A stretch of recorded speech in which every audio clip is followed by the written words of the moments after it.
All right, good Friday morning, everybody. The Iceman here. Um, Hope everybody had a great Thanksgiving. I did. I watched Oh My G 100 Countdown of WCW on Wednesday night, and on Thanksgiving night I watched 2005 3-hour Raw Homecoming, um, where the WWE came back to the USA Network. And God, that was great. That was great to watch that show. Stone Cold stunned the whole McMahon family. That was awesome. Flair and Triple H went against Carlito and Chris Masters and won the match. And then Ric Flair was turned on by Triple H with the sledgehammer and beat the shit out of him. Blood everywhere, and just it was a brutal beatdown. Something you'll never see on today's WWE TV. But anyway, watched a lot of videos, a lot of positive videos, a lot of negative videos about CM Punk's podcast that came out on the art of wrestling with Colt Cabana, and there's a lot of various opinions on that.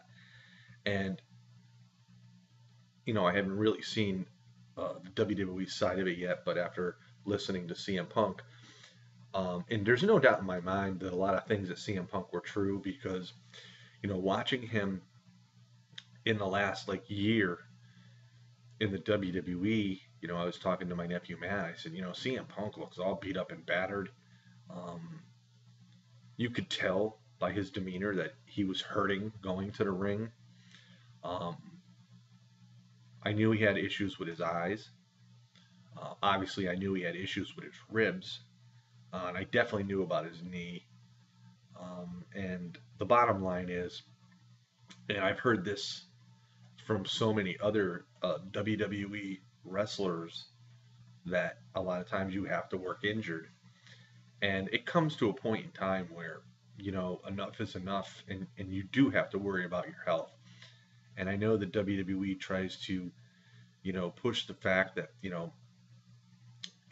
they try to, do whatever they can for their wrestlers. But the bottom line is, look at all the injured stars today.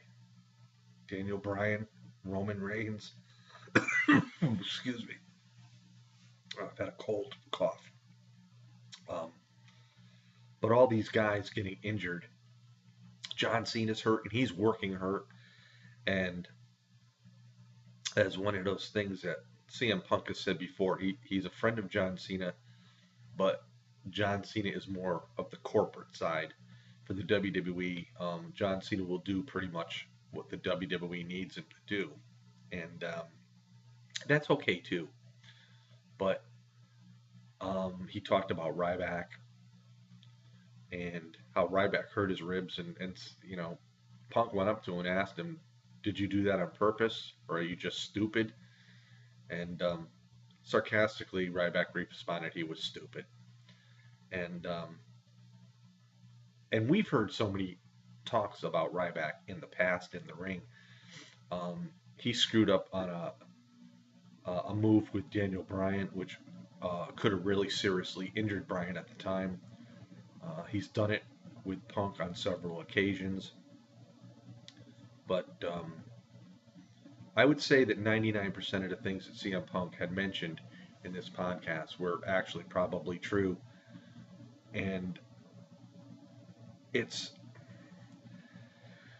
for those of you fans out there that are negative on the CM Punk ordeal,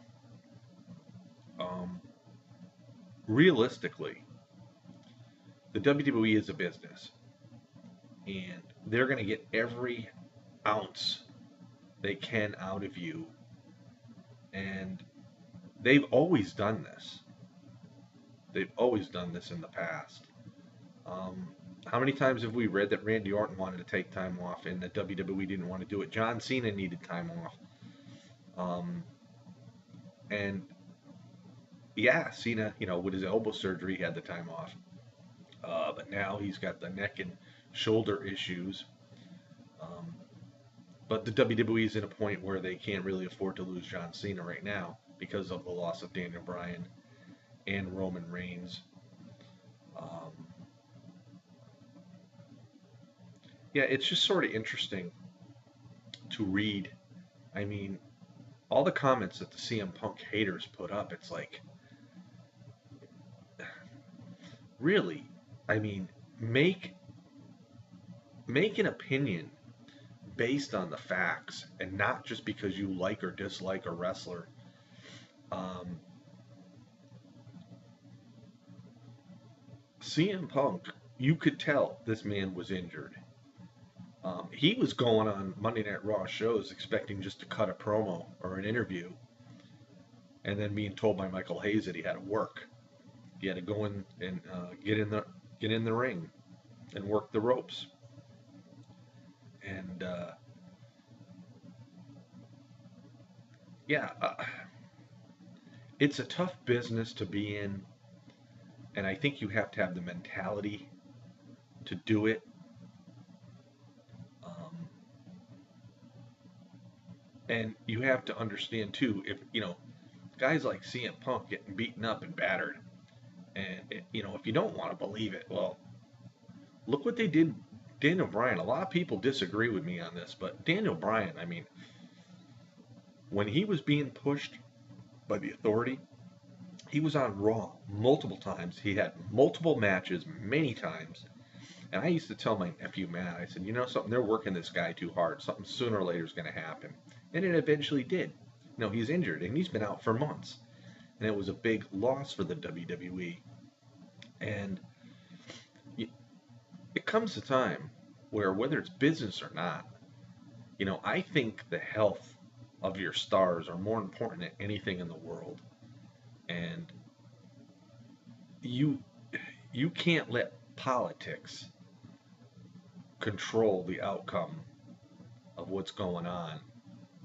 And I was watching Boston Fans video about this, and I agree with him 100% about all this stuff going on with the WWE and Dr. Andrews and whatnot. And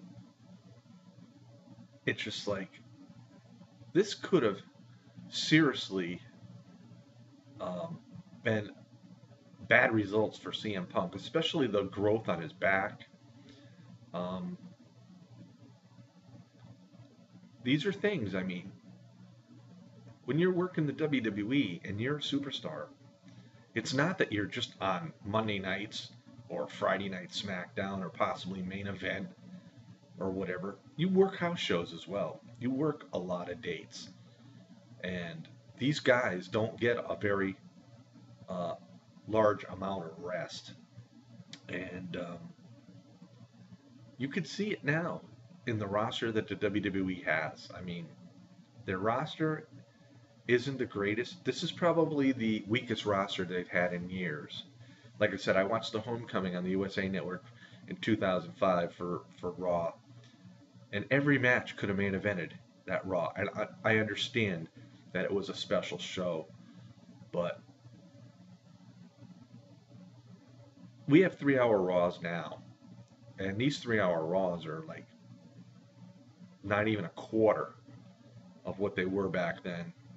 And a lot of it has to do with the amount of superstars that WWE had back then. They had numbers and numbers of them. And this was just prior to CM Punk coming into the WWE. But I will say this. I followed the career of CM Punk. I followed him when he was in the WWE. Did he follow by all the rules? No. And that was sort of like the reason why I liked him, because he wasn't just this company guy all the time. I mean, he was outspoken. He had his great pipe bomb. But when he was in that ring, he gave it his all. And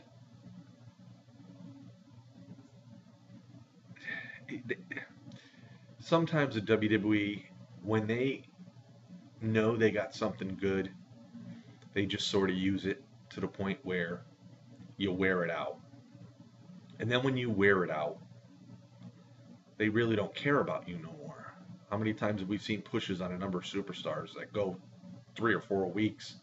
Something don't go right by the WWE. Well, they put a stop to that. But I don't think we'll ever see CM Punk back in the ring again. Um, he made a remark that Ryback pretty much took 20 years off his life because he was a stiff in the ring, just like Brock Lesnar.